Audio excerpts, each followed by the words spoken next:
ನಮಸ್ತೆ ಚೇಳು ನ್ಯೂಸ್ ಕನ್ನಡಕ್ಕೆ ಸ್ವಾಗತ. ಸರ್ಕಾರದ ಸೌಲಭ್ಯಗಳ ಜೊತೆಗೆ ದಾನಿಗಳ ಸಹಕಾರ ಅಗತ್ಯ ಎಂದ ಕದರೇನಹಳ್ಳಿ ಶಾಲೆಯ ಮುಖ್ಯ ಶಿಕ್ಷಕ ಮೂಡಲಗೊಲ್ಲಹಳ್ಳಿ ಕೆ ನರಸಿಂಹಪ್ಪರವರು ಅಭಿಪ್ರಾಯಪಟ್ಟರು.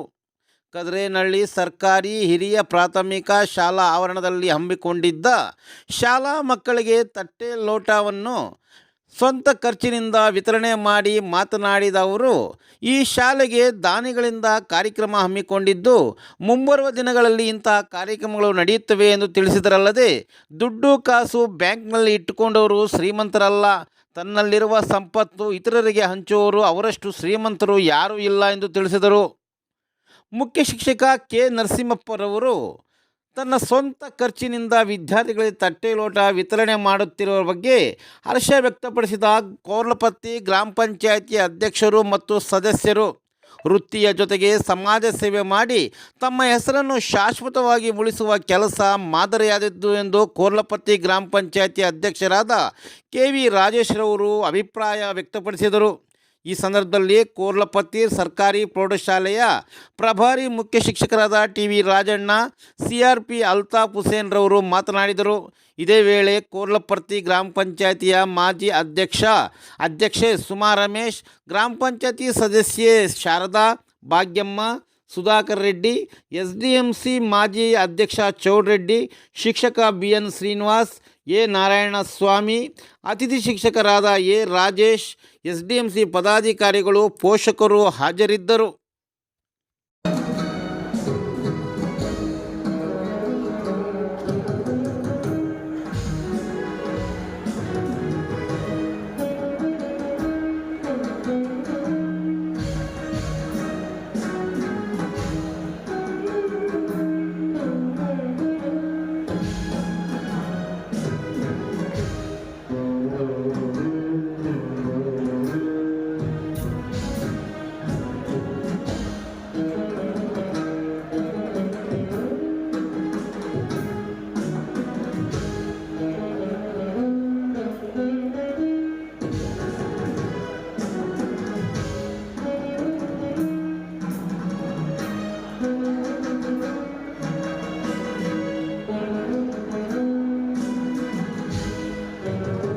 ಸರ್ಕಾರಿ ಶಾಲೆಗೆ ಬರ್ತಾರೆ. ಇಲ್ಲಿ ಸರ್ಕಾರಿ ಶಾಲೆಯಲ್ಲಿ ಸರ್ಕಾರ ಕೊಡುವಂತ ಮೂಲಭೂತ ಸೌಲಭ್ಯಗಳನ್ನ ಬಳಸ್ಕೊಳ್ತಾ ನಾವು ಇನ್ನೂ ಹೆಚ್ಚಿಗೆ ಏನಾದರೂ ಸೌಲಭ್ಯಗಳು ಬೇಕು ಅಂದಾಗ ಅದು ಸಾರ್ವಜನಿಕರ ಹತ್ರ ನೀವು ವಿಚಾರ ಮಾಡಿ ಅವರಿಂದ ದಾನವನ್ನ ಪಡ್ಕೊಳ್ಳಿ ಅಂತ ನಮಗೂ ಕೂಡ ಒಂದು ಆದೇಶಗಳನ್ನ ಸರ್ಕಾರ ಮಾಡಿಕೊಟ್ಟಿದೆ.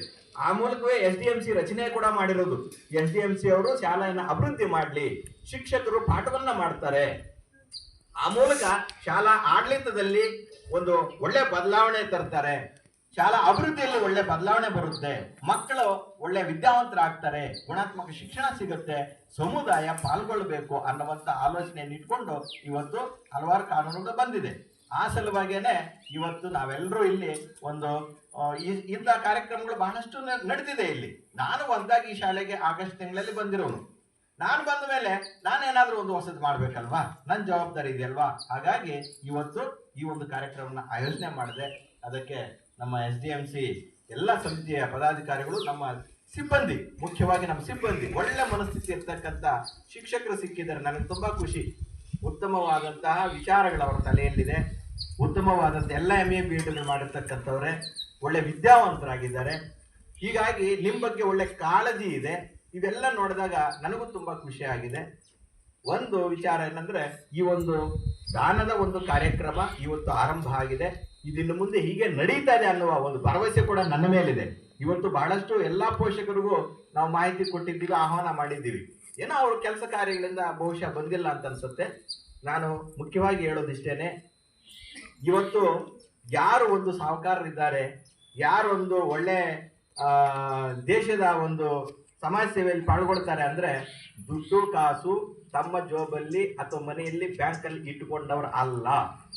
ಯಾರಿಗೆ ಮನಸ್ಸು ದೊಡ್ಡದಿದೆ, ಮಾತನ್ನ ಹೇಳ್ತಾರೆ, ಆ ಮಾತು ಕೂಡ ಒಂದು ದೊಡ್ಡ ದಾನನೇ, ಒಂದು ಒಳ್ಳೆ ಮಾತು ಕೂಡ ಒಂದು ದಾನನೇ.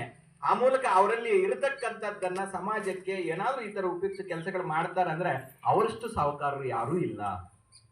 ಮಾತಾಗಿರ್ಬೋದು, ವಸ್ತು ಆಗಿರ್ಬೋದು, ಏನೇ ಇರ್ಬೋದು, ಅವ್ರ ಕೈಲಾದಂಥದ್ದು ಸಮಾಜಕ್ಕೆ ಒಬ್ರಿಗೆ ದಾನ ಮಾಡಬೇಕಪ್ಪ, ಸಹಾಯ ಮಾಡಬೇಕಪ್ಪ, 1 ರೂಪಾಯಿಲಿ 1 ಪೈಸೆ ಆದರೂ ನಾವು ಇಂಥವ್ರು ಕೊಡ್ಬೇಕಪ್ಪ ಅನ್ನೋ ಮನಸ್ಥಿತಿ, ಸೇವೆ ಇದೆಯಲ್ಲ, ಅವರೇ ಮಹಾನುಭಾವರು. ಆ ಥರದ ಮಹಾನುಭಾವರುಗಳೆಲ್ಲ ನಮ್ಗೆ ಇವತ್ತಿಗೆ ಬಂದಿರು. ನಾವು ಬನ್ನಿ ಸರ್ ಇಂಥ ಒಳ್ಳೆ ಕಾರ್ಯಕ್ರಮ ಅಂದಾಗ ಅವ್ರು ಬಂದ್ರಲ್ಲ, ಅವ್ರು ಬಂದಿದ್ದು ಒಂದು ಸಮಾಜ ಸೇವೆ ಅಲ್ವಾ, ನಿಮ್ಗೊಂದು ಮಾತು ಹೇಳ್ತಾರಲ್ವಾ, ಈ ಥರದ್ದು ಕೂಡ ಒಂದು ದೊಡ್ಡ ಮನಸ್ಥಿತಿ ಇರತಕ್ಕಂಥವರನ್ನೇ ನಾವು ಒಂದು ದೊಡ್ಡವರು ಅಂತ ಕರೀತಕ್ಕಂಥದ್ದು. ಈ ಭಾಗವಾಗಿ ಇವತ್ತು ಈ ಕಾರ್ಯಕ್ರಮ ಯಶಸ್ವಿಯಾಗಿ ನಡೆಸ್ಕೊಟ್ಟಿದ್ದಾರೆ. ಒಂದು ನಾನು ಹೇಳೋದೇನಪ್ಪ ಅಂದರೆ, ಪೋಷಕರು ದಯವಿಟ್ಟು ಎಲ್ಲ ಪೋಷಕರು ನಾವು ಕರೆದಾಗ ಬರಬೇಕು. ಖಾಸಗಿ ಶಾಲೆಗಳಿಗೆ ಏನು ಮಾಡ್ತಾರೆ, ನಾವೇ ಫೀಸ್ ಕಟ್ಟಿರ್ತೀವಿ.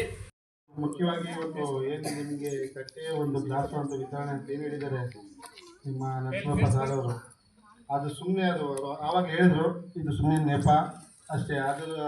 ಅದು ಮುಂದೆ ಇಟ್ಕೊಂಡು ಸುಮ್ಮನೆ ನಾನು ಏನೋ ಡೆವಲಪ್ಮೆಂಟ್ ಮಾಡಬೇಕಂತ ಹೇಳಿದ್ರು. ಈಗ ನೋಡಿದ್ರೆ ಪೇರೆಂಟ್ಸ್ ಯಾರು ಬಂದಿಲ್ಲ. ಆಲ್ಮೋಸ್ಟ್ ಎಲ್ಲ ಹೇಳಿದ್ರು ಅವ್ರು ಆವಾಗಲೇ, ಎಲ್ಲರೂ ಕಳಿಸಿದ್ದೀನಿ, ಲೆಟರ್ ಕಳಿಸಿದ್ದೀನಿ, ಯಾರು ಬಂದಿಲ್ಲ ಅಂತ. ಆಯಿತು, ಅದು ಇರಲಿ. ಈಗ ಫಸ್ಟ್ ಆಫ್ ಆಲ್ ಈಗ ಇದು ಕೊಡ್ತಿರುವಂಥ ನರಸಿಂಹಪ್ಪ ಸರ್ ಅವ್ರಿಗೆ ನನ್ನ ಕಡೆಯಿಂದ ಸ್ಪೆಷಲ್ ಆಗಿ ಧನ್ಯವಾದ ಹೇಳ್ತಿದ್ದೀನಿ. ಯಾಕಂದರೆ ಇವಾಗ ಸ್ಕೂಲ್ಗೆ ಇಂಥ ಸ್ಕೂಲ್ ಹೋಗ್ತಿರ್ತಾರೆ ಟೀಚರ್ಸು, ಅದು ಲೆಕ್ಕ ಅಲ್ಲ, ಎಷ್ಟೋ ಜನ ಬರ್ತಿರ್ತಾರೆ. ಮತ್ತೆ ಇದಾಗ ಕೆಲವರು ಟೀಚರ್ಸ್ ಅಂದರೆ ತಪ್ಪಾಗಿ ಅನ್ಕೋಬೇಡ್ರಿ, ಯಾಕಂದರೆ ತಪ್ಪಾಗಿ ಅನ್ಕೋಬೇಡ್ರಿ. ಕೆಲವ್ರಿಗೆ ಆ ಥರ ಇಂಟ್ರೆಸ್ಟ್ ಇರುತ್ತೆ, ನಾವು ಎಲ್ಲಿ ಬಂದರೂ ನಮ್ಮದು ಒಂದು ಏನೋ ಒಂದು ಇರಬೇಕು, ಗುರ್ತಿರಬೇಕು, ಏನೋ ಒಂದು ಮಾಡಬೇಕು ಅಂತ. ಮೊನ್ನೆ ನಮ್ಮ ಪಂಚಾಯತಿಯಲ್ಲಿ ಒಂದು ಪ್ರೋಗ್ರಾಮ್ ಆಯಿತು. ಆವತ್ತು ಹೇಳಿದೆ ಎಲ್ಲರಿಗೂ, ಏನೇ ಪ್ರಾಬ್ಲಮ್ ಇರಲಿ ನನಗೆ ಕಾಲ್ ಮಾಡಿರಿ, ನಾನು ಆದಷ್ಟು ಸ್ಪಂದನೆ ಮಾಡ್ತೀನಿ, ಅದ್ರ ಬಗ್ಗೆ ಇದು ವಿಚಾರಿಸ್ತೀನಿ ಅಂತ. ಇಷ್ಟೊತ್ತಿಗೂ ನನಗೆ ಯಾರೂ ಏನು ಹೇಳಿಲ್ಲ. ಫಸ್ಟ್ ಟೈಮ್ ಒಂದು 2-3 ಸಾರಿ ನರಸಿಂಹಪ್ಪ ಸರ್ ಅವರು ಒಂದು ಸಾರಿ ಟೀಚರ್ ಇಲ್ಲ ಅಂತ ಹೇಳಿದ್ರು. ಆದಷ್ಟು ನಾನು ಟ್ರೈ ಮಾಡಿದೆ, ವ್ಯವಸ್ಥೆ ಆಯಿತು ಅಂದ್ಕೊಂಡಿರ್ತೀನಿ. ಮತ್ತು ನೆಕ್ಸ್ಟು ಒಂದು ಅಡಿಕೆ ಕೊಡಬೇಕಂತ ಹೇಳಿದ್ರು, ಅದು ಟ್ರೈ ಮಾಡಿದೆ. ಅದು ಕಮ್ಮಿ ಅಮೌಂಟ್ ಇತ್ತು ಅಂತ ಹೇಳ್ಬಿಟ್ಟು ಮತ್ತೆ ಅವರೇ ಡೈರೆಕ್ಟಾಗಿ ಹೋಗಿ ಇಒ ಸರ್ ಹತ್ರ ಹೋಗಿ ಕಾಂಟ್ಯಾಕ್ಟ್ ಮಾಡಿ ಅದಕ್ಕೊಂದೊಂದು ವ್ಯವಸ್ಥೆ ಹೇಳಿದ್ರು. ಎಲ್ಲ ರೆಡಿ ಮಾಡ್ಕೊಟ್ಟಿದ್ದೀವಿ, ಆದಷ್ಟು ಒಂದು ಹತ್ರದಲ್ಲೇ ರೆಡಿ ಮಾಡ್ತೀವಿ ಸರ್. ನಾನೊಂದು ಮಾತು ಹೇಳ್ತೀನಿ, ಇಂಥವು ಸರ್ ಕೆಲವ್ರು ಏನು ಅನ್ಕೊತಾರಂದರೆ, ನಮಗೆ ಯಾಕೆ, ನಮ್ಮ ಕೆಲಸ ನಾವು ಮಾಡ್ಬೋದ್ರೆ ಸಾಕು, ನಮ್ಮ ಸಂಬಳ ಬರುತ್ತಲ್ಲ ಅನ್ಕೊತಾರೆ ಸರ್. ನೀವು ಆ ಥರ ಅನ್ಕೋಬೇಡ್ರಿ ಸರ್. ರಾಜಕೀಯ ಅನ್ಕೋಬೋದು, ಏನಾದರೂ ಅನ್ಕೋಬೋದು, ನಿಮ್ಮ ಜೊತೆಗೆ ನಾವಿರ್ತೀವಿ ಸರ್. ಸ್ಕೂಲಿಂದ ಏನೇ ಪ್ರಾಬ್ಲಮ್ ಇರಲಿ, ಅದು ಏನಾದರೂ ಇರಲಿ, ನೀವು ಎಷ್ಟೊತ್ತಾದರೂ ಕಾಲ್ ಮಾಡಿರಿ, ಬರ್ತೀವಿ, ಸ್ಪಂದನೆ ಮಾಡ್ತೀವಿ. ಮತ್ತು ನಮ್ಮ ಪಂಚಾಯತಿಯಿಂದ ನೀವು ಏನು ಇದು ಅಡುಗೆ ಕೂಡ ಹೇಳ್ತಿದ್ದೀರಾ, ಅದನ್ನು ನಾವೆಲ್ಲ ಸೇರಿ ಅಚ್ಚುಕಟ್ಟಾಗಿ ಮಾಡಿಕೊಡ್ತೀವಿ. ಅದೇ ಥರ ಇವಾಗ ನೆಕ್ಸ್ಟ್ ಸರ್ ನಿಮಗೆ ಯಾವ ಸ್ಕೂಲ್ ಬೇಕು ಸರ್, ಈಗ ನಮ್ಮ ಪಂಚಾಯತಿಯಿಂದ ಏನಿದೆ ಸರ್, ಈಗ ಒಂದು ಪಾರ್ಕ್ ಹಾಕೋಬೋದು, ಪಾರ್ಕ್ ಮಾಡ್ಬೋದು ಸರ್. ಯಾಕಂದರೆ ಸರ್ ಈಗ ಮೊನ್ನೆ ನಾವು ನಮ್ಮ ಸ್ನೇಹಿತರು ಎಲ್ಲ ಸ್ಕೂಲ್ ಹತ್ರ ಹೋಗಿದ್ವಿ ಸರ್, ನೋಡೋಕ್ಕೆ ಹೆಂಗಿದೆ ಅಂದರೆ ಆ ಥರ ಚೆನ್ನಾಗಿದೆ ಸರ್. ಆ ಥರ ಯಾಕಂದ್ರೆ ಸರ್ ಈಗ ನಮ್ಮ ಪಂಚಾಯತಿಯಲ್ಲಿ ಇದು ಬಿಟ್ಟರೆ ಈ ಥರ ಜಾಗ ಇರೋಂಥ ಸ್ಕೂಲ್ ಯಾವುದಿಲ್ಲ ಸರ್. ಸರ್ ಸ್ಕೂಲ್ಸ್ ಇದ್ದಾವೆ, ಈಗ ನಮ್ಮೂರಲ್ಲಿ ಸ್ಟ್ರೆಂತ್ ಇದೆ, ಸ್ಕೂಲ್ ಇದೆ. ಈ ಥರ ಖಾಲಿ ಮೈದಾನ ಇರೋಂಥ ಸ್ಕೂಲ್ ಯಾವುದೂ ಇಲ್ಲ. ಅದಕ್ಕೆ ಇದನ್ನು ಯೂಸ್ ಮಾಡಿಕೊಂಡು ಮಾಡ್ಬೋದು. ನೆಕ್ಸ್ಟ್ ಈಗ ಅದು ಅಡುಗೆ ಕೂಡ ಆಗ್ತಿದ್ದಂಗೆ ಒಂದು ಪಾರ್ಕ್ ಹಾಕ್ತೀವಿ, ಒಂದು ಐಡಿಯಾ ಮಾಡಿ ಆವತ್ತೇ ಜೆ ಹತ್ರ ಒಂದು ಪ್ಲ್ಯಾನ್ ಮಾಡಿಸೋಣ. ಆದಷ್ಟು ಒಂದು ಮಾದರಿ ಶಾಲೆ ಮಾಡೋಣ, ಆದಷ್ಟು ಎಲ್ಲರೂ ಸೇರಿದ್ರೆ ಭಾಳ ಮುಖ್ಯ.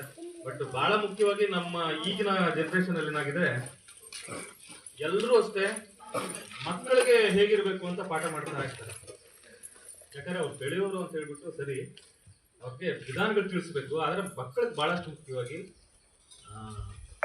ನಮ್ಮ ಒಂದು ಏನಿರ್ತದೆ, ನಮ್ಮ ಒತ್ತಡಗಳು ಇವೆಲ್ಲ ಅವ್ರ ಮಕ್ಕಳ ಮೇಲೆ ಬೀಳ್ದಿರೋದು. ಮತ್ತೆ ಈಗಿನ ಕಾಲ ಬದಲಾಗ್ತಾ ಇದೆ. ಉದಾಹರಣೆಗೆ ಮೊದಲು ಮನೆಗೆ ಯಾರಾದರೂ ಒಂದು ವಿಷಯ ತಿಳಿಸ್ಬೇಕು ಅಂದರೆ ಪತ್ರ ಬರೆಯೋರು. ಆನಂತರ ಟೆಲಿಫೋನ್ ಬಂತು. ಇವಾಗ ಟೆಲಿಫೋನ್ ಭಾಳ ಜನ ನೋಡಿಲ್ಲ ಬಿಡಿ, ವೈರಲ್ ಟೆಲಿಫೋನ್ ಇತ್ತು. ಅದರಲ್ಲಿ ಫೋನ್ ಮಾಡಿದ್ರೆ ಮಾತಾಡೋಕ್ಕೆ ಗೊತ್ತಿರೋದು. ಆವಾಗ ಒಂದು ಏರಿಯಾಗೋ ಒಂದು ಊರಿಗೋ ಒಂದು ಟೆಲಿಫೋನ್ ಇರೋದು. ಆನಂತರ ನಿಧಾನಕ್ಕೆ ಈ ವೈರ್ಲೆಸ್ ಫೋನ್ಸ್ ಬಂತು, ಕೀಪ್ಯಾಡು. ಇವಾಗ ಸ್ಮಾರ್ಟ್ ಫೋನ್ ಬಂದಿದ್ದಾರೆ. ಫೋನ್ ಎಲ್ಲ ನೋಡಿದ್ರೆ ತಾನೆ ಸ್ಮಾರ್ಟ್ ಫೋನ್ ಎಲ್ಲ ಅಲ್ವಾ? ಒಂದೊಂದು ಕಾಲಕ್ಕೂ ಒಂದೊಂದು ರೀತಿ ಮೊಬೈಲ್ ಚೇಂಜ್ ಆಗ್ತಾ ಇದೆ. ಎಲ್ಲ ಉಪಯೋಗಿಸೋರೆ ಆಟ ಗೇಮ್ಸ್ ಎಲ್ಲ ಆಡ್ಬಿಟ್ಟಿರ್ತಾರೆ. ಒಳ್ಳೇದೇ. ಏನಂದ್ರೆ ಕಾಲಕ್ಕೂ ಪ್ರತಿಯೊಂದು ಬದಲಾಗ್ತಾ ಇದೆ.